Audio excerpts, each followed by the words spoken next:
Salut bien-aimés dans le Seigneur, ici c'est encore une fois votre bien-aimé Paul Ariel Malimtoto, je suis serviteur de Dieu par sa grâce.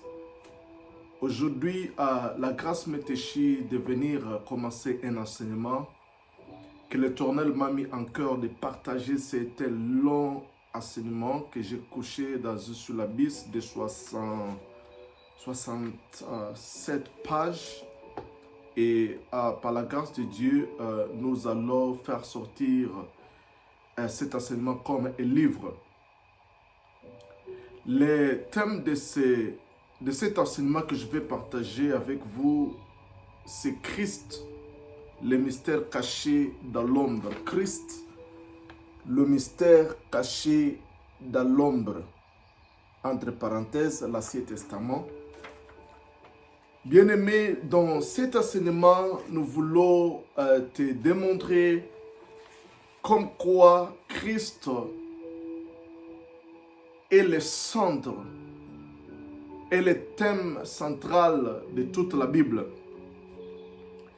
De la Genèse jusqu'à l'Apocalypse, Jésus-Christ, c'est le thème central de toute la Bible. Et si vous lisez dans Hébreux chapitre 10, versets 5 et 7, la Bible dit, c'est pourquoi Christ est entré dans le monde et dit, tu n'as voulu ni sacrifice ni offrande, mais tu m'as formé un corps. Tu n'as agréé ni holocauste ni sacrifice pour le péché.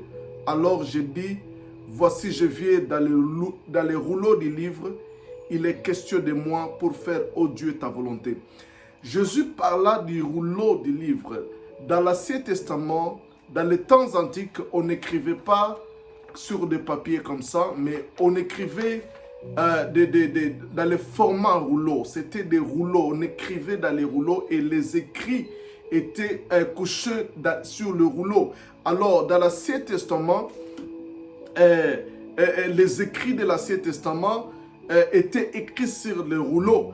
Alors, Jésus-Christ, il dit, dans les rouleaux du livre, il est question de moi. Alors, aujourd'hui, je ne vais pas me focaliser sur le Nouveau Testament, mais je vais me focaliser sur l'Ancien Testament pour te démontrer comme quoi Jésus-Christ était réellement le centre de l'Ancien Testament. Dans les rouleaux du livre qui est l'Ancien Testament, il s'agissait de Jésus. Dans les Écritures saintes, il s'agissait de Jésus. Si vous lisez dans Jean chapitre 5, verset 34, Jésus dit ceci, vous sondez les Écritures. Ici, Jésus s'adresse aux Juifs qui étaient réellement plongés dans les écrits mosaïques. Ils étaient plongés dans la loi, dans l'Ancien Testament. Et il leur dira ceci, vous sondez les Écritures, vous sondez l'Ancien Testament, vous sondez les rouleaux du livre. Parce que vous pensez avoir en elle la vie éternelle. Ce sont elles qui aura témoignage de moi. C'est-à-dire Jésus dira aux disciples, aux apôtres, aux Juifs, que les écrits de l'Ancien Testament, de l'Ancien Testament parlaient de lui, rendaient témoignage à lui. Alors c'est là où j'ai pris mon thème intitulé Jésus-Christ, le mystère caché dans l'Ancien Testament. Il faut être capable de déceler ce mystère dans l'Ancien Testament pour comprendre que réellement Jésus était dans l'Ancien Testament. C'est que les écrits de l'Ancien Testament ne parlaient que de notre Seigneur Jésus-Christ. Un jour, les apôtres, les disciples de Jésus, après sa mort et sa résurrection, ils se sont décidés, déçus, ils se sont décidés de s'en aller dans un village parce qu'ils étaient vraiment déçus, désemparés, parce qu'ils croyaient que Jésus-Christ allait les sauver et libérer du contrôle de Romains. Alors ils sont rentrés à Emmaüs. Alors sur leur chemin d'Emmaüs, Jésus les rencontrera. Et il commencera à parler avec eux. Et ses disciples ne savaient pas que c'était Jésus. Alors Jésus commença à leur faire comprendre les Écritures. Luc chapitre 24, versets 44 à 46. Il est écrit, c'est là ce que je vous disais lorsque j'étais encore avec vous, qu'il fallait que s'accomplisse tout ce qui est de moi dans la loi de Moïse, dans les prophètes et dans les psaumes. Alors il leur ouvrit l'esprit afin qu'ils comprissent les Écritures et leur dit, ainsi il est écrit que le Christ souffrirait et qu'il ressusciterait de mort le troisième jour. Ici, Jésus voulait dire que la loi de Moïse, les prophètes et les psaumes parlaient de lui. Alors, quand tu lis la loi de Moïse parlait de Jésus. Quand tu lis les psaumes parlaient de Jésus. Quand tu lis les prophètes parlaient de Jésus. Quand nous voyons la loi de Moïse, nous voyons premièrement le Pentateuque. Et la loi de Moïse, nous voyons premièrement les 5 livres de Moïse. Genèse, Exode, Nombre, Lévitique et Deutéronome. Ça, c'est la première partie de la loi de Moïse. Nous voyons aussi de Josué jusqu'au livre de je crois que c'est Esther. Tout ça, c'est la loi de Moïse. Et quand nous voyons le livre de Job, les psaumes, les proverbes et l'Ecclésiaste, les cantiques des cantiques, nous voyons les psaumes. Et quand nous voyons de Ésaïe jusqu'à Malachie, nous voyons les livres des prophètes. Alors, dans tous ces livres-là, la Bible déclare qu'il s'agissait de Jésus. Ces écrits-là ne parlaient, ne témoignaient que du Seigneur Jésus-Christ. Alors, la Bible dit que ces gens qui étaient sur les chemins de Maús, ils ne comprenaient pas les Écritures. Ils étaient déçus et Jésus a dit non, c'est ce que je vous disais, qu'il fallait que s'accomplisse ce qui a été dit de moi dans la loi de Moïse, dans les prophètes et dans les psaumes. Alors la Bible dit que Jésus leur ouvra l'esprit pour qu'ils comprennent les Écritures. Bien aimé, pour que tu puisses comprendre les Écritures, il faut que ton esprit soit ouvert, que le Seigneur puisse ouvrir ton esprit, que le Seigneur puisse ouvrir ton entendement. C'est si tu ne peux pas les comprendre avec l'intelligence humaine. Avec l'intelligence humaine, tu seras dans la confusion. Alors, bien aimé, Jésus-Christ, il est réellement l'esprit de l'écriture. Jésus, il est celui dont la loi parlait.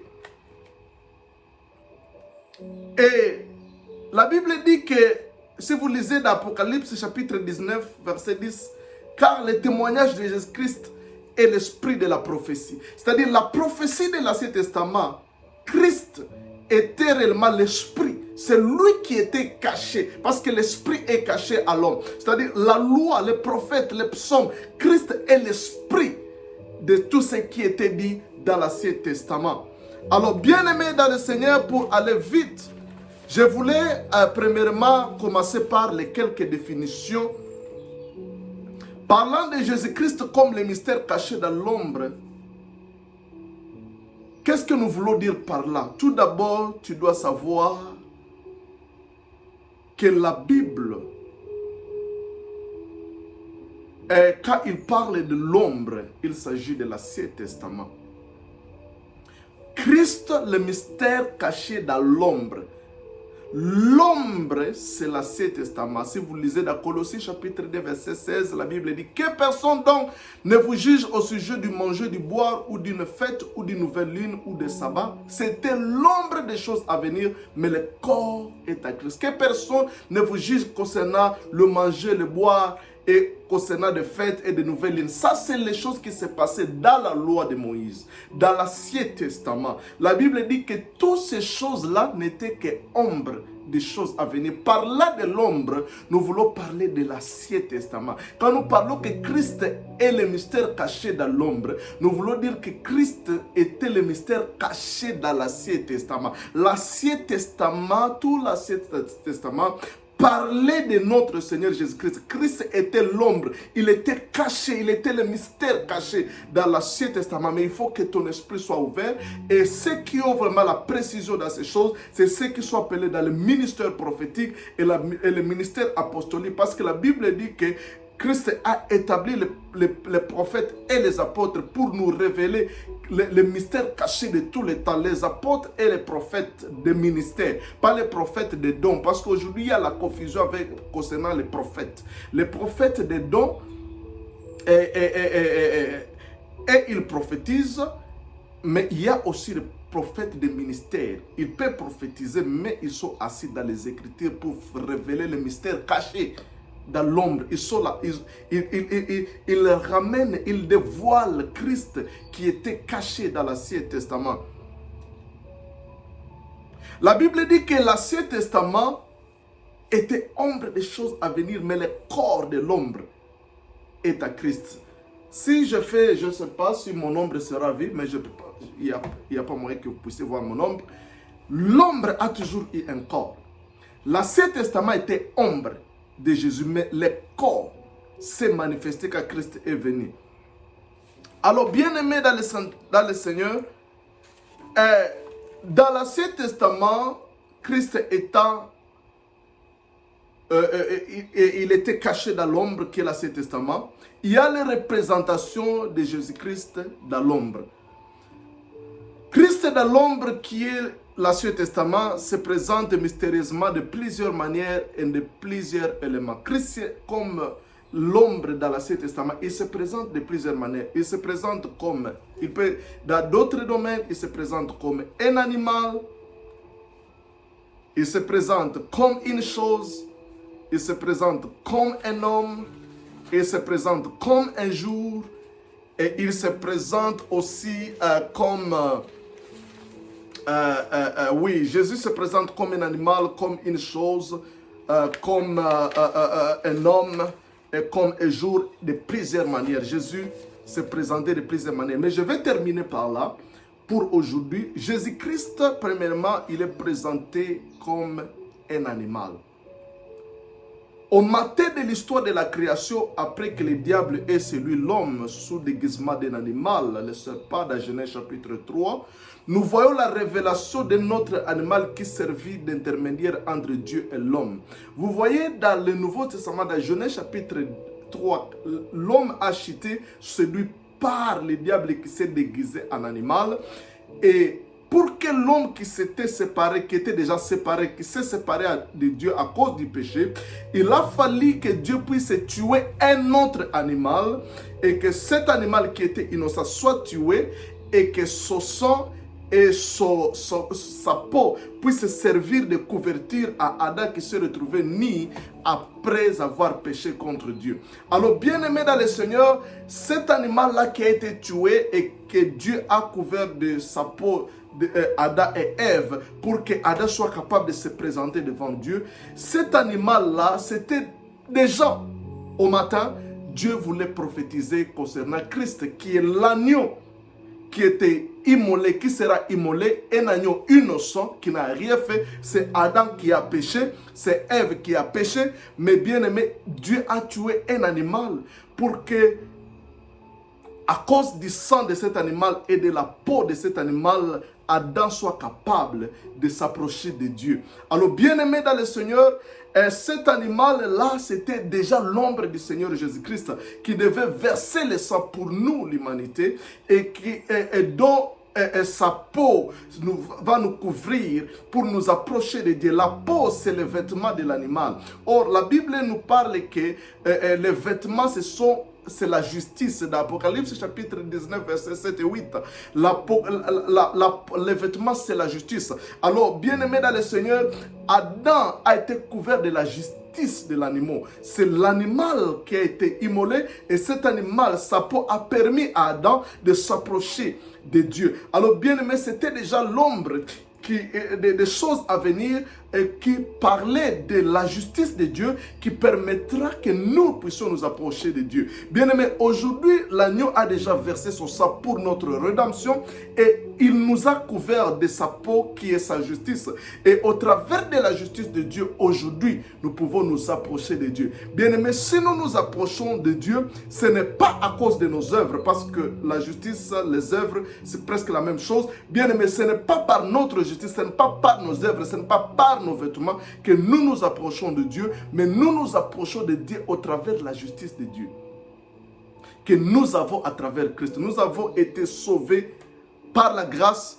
C'est l'animal qui a été immolé, l'animal qui n'a rien péché, qui n'a rien fait, mais à cause de nos péchés, cet animal a été tué, comme dans cet animal de Genèse, chapitre 3, qui a été tué. Bien-aimé, le premier animal a causé la chute de l'homme, ce qui est le serpent, et le deuxième animal a causé le rapprochement de l'homme, le relèvement de l'homme. Bien-aimé, Satan s'est manifesté comme un animal, comme un serpent, et on a parlé encore de notre animal qui était l'agneau qui a été immolé pour rapprocher l'homme, l'homme qui était déjà loin de Dieu pour qu'il puisse se rapprocher de Dieu à nouveau. Alors bien aimé dans le Seigneur, il y a Dieu dans l'Ancien Testament, Jésus-Christ pouvait se présenter, les animaux pouvaient parler de Jésus-Christ. Et laissez-moi vous dire que tous les animaux de sacrifice qui se faisaient selon la loi de Moïse, c'était ombre du sacrifice de Jésus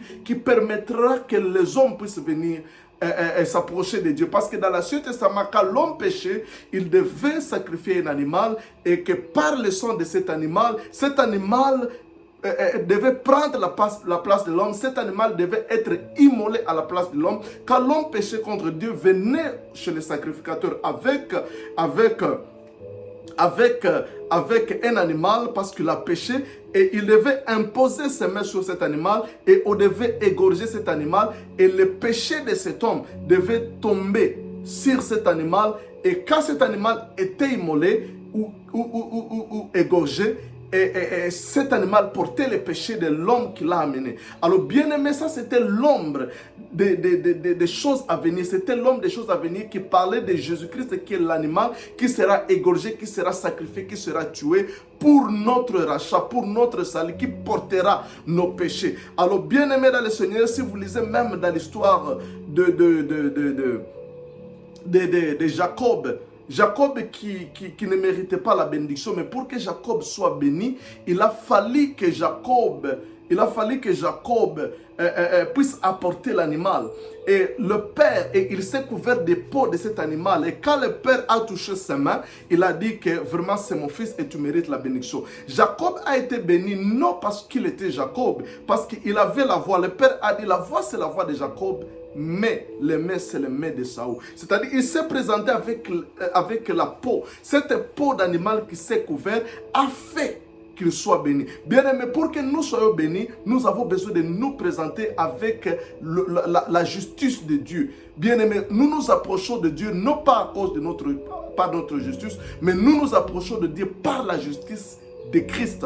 Christ, il s'est sacrifié, il a été immolé et il a pris notre place. Et par ce sacrifice, nous pouvons nous approcher de Dieu. Alors, bien-aimé dans le Seigneur, il y a beaucoup d'illustrations qui parlent de Jésus-Christ comme un animal dans l'Ancien Testament. Bien-aimé, quand tu vois les animaux dans l'Ancien Testament, bien-aimé, beaucoup étaient l'homme de Jésus-Christ. Le crocodile, l'hippopotame, l'agneau, les chèvres. Et on en parlera sur les représentations de Jésus-Christ dans l'Ancien Testament ou dans l'homme. Mais pour aujourd'hui, nous voulons stopper par là et nous allons continuer avec notre enseignement sur Christ, le mystère caché dans l'homme. Que Dieu te bénisse. Amen.